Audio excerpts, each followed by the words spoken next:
ఏరి కోరి కూటమి ప్రభుత్వాన్ని గెలిపించుకున్నటువంటి టీచర్లకి ఇప్పటికే కూటమి ప్రభుత్వం మీద ఆశలు సన్నగిల్లాయి, అసంతృప్తి పెళ్ళుబుకింది. ఏదైతే టీచర్లు విశేషంగా ప్రచారం చేసి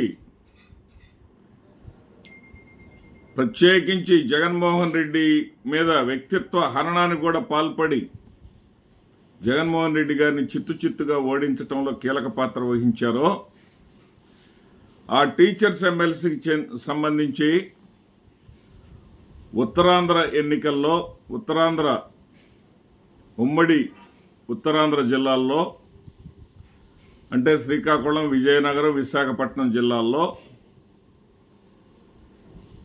తెలుగుదేశం, జనసేన పార్టీలు మద్దతు ఇచ్చినటువంటి రఘువర్మని ఓడించి గట్టి గుణపాఠం చెప్పారు అని చెప్పాలి. ఎందుకంటే వాళ్ళ తప్పన్నా తెలుసుకొని ఉండాలి, గుణపాఠం అన్నా చెప్పుండాలి. ఇక్కడ బీజేపీ మద్దతుతో నిలబడినటువంటి గాదె శ్రీనివాసులు నాయుడికి వైసీపీ ఏదైతే పిలుపునిచ్చిందో జనసేన, తెలుగుదేశం అభ్యర్థికి వ్యతిరేకంగా ఓటు వేయండి అని వైసీపీ ఇచ్చినటువంటి పిలుపు కూడా పనిచేసింది.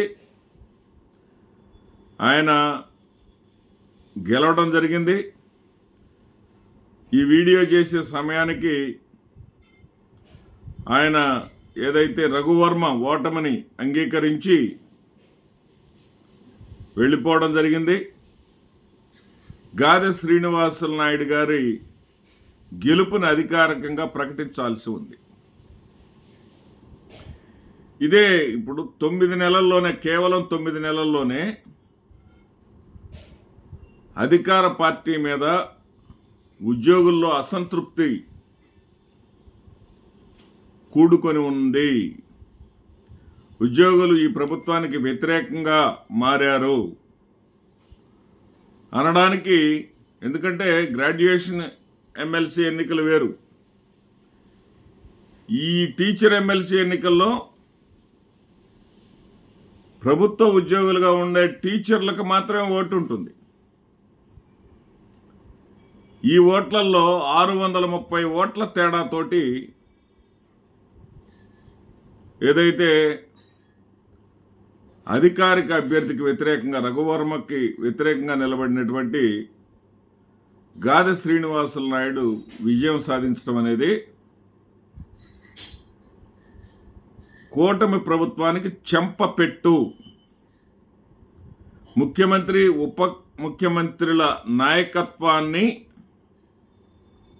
ఉద్యోగ సంఘాలు, ముఖ్యంగా టీచర్సు ప్రశ్నిస్తున్నారు అనడానికి ఈ ఎన్నికల ఫలితం ఒక నిదర్శనం. వైఎస్ఆర్సీపీకి కూటమి అభ్యర్థులకు వ్యతిరేకంగా ఓటు వేయండి అని ఇచ్చినటువంటి పిలుపు మేరకు వైఎస్ఆర్సీపీకి పూర్తిగా ఆనందాన్ని ఇచ్చేటటువంటి, సంతోషాన్ని ఇచ్చేటటువంటి గెలుపు ఈ యొక్క ఉత్తరాంధ్ర టీచర్స్ ఎమ్మెల్సీ ఎన్నికలకు సంబంధించినటువంటి గాదె శ్రీనివాసులు నాయుడు గారి గెలుపుని చెప్పాలి మనం. ఎందుకంటే అనేక రకాలుగా ఇబ్బందులు పడుతున్నటువంటి వైఎస్ఆర్సీపీకి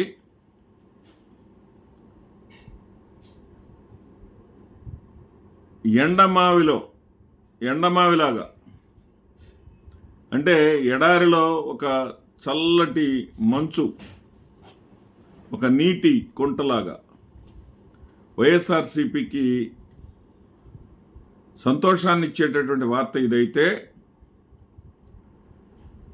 3 చోట్ల కూడా కూటమి అభ్యర్థులే గెలుస్తున్నారంటూ తెలుగుదేశం పార్టీ కోసమే పనిచేసేటటువంటి మీడియా సంబంధించినటువంటి ఛానళ్ళు కూడా, మెయిన్ స్ట్రీమ్ ఛానళ్ళు కూడా ప్రచారం చేసినప్పటికీ కూడా ఉద్యోగస్తుల్లో ఉన్నటువంటి అసంతృప్తిని ఆయా వర్గాల వాళ్ళు, ముఖ్యంగా ఆ ఛానల్ వాళ్ళు చంద్రబాబు నాయుడు గారు, పవన్ కళ్యాణ్ గారు గుర్తించలేకపోయారు. ఉద్యోగస్తుల్లో అసంతృప్తి మొదలైంది. జగన్మోహన్ రెడ్డి గారిని తీవ్రంగా వ్యతిరేకించినటువంటి ఉద్యోగస్తులు జగన్మోహన్ రెడ్డి గారి అభ్యర్థులను టీచర్స్ ఎమ్మెల్సీ ఎన్నికల్లో ఓడించలా. టీచర్స్ ఎమ్మెల్సీ ఎన్నికలకు సంబంధించి 2 ఎన్నికల్లో కూడా, ఒకటి పర్వతనేని చంద్రశేఖర్ రెడ్డి గారు నెల్లూరు నుంచి, అదేవిధంగా రెండోది రామచంద్రారెడ్డి గారు కైవసం చేసుకోవటం జరిగింది. కానీ ఇక్కడ తెలుగుదేశం పార్టీ అధికారిక క్యాండిడేట్ ఉద్యోగులు మాత్రమే వేసేటటువంటి ఓట్లకు సంబంధించి ఓటమి పాలవటాన్ని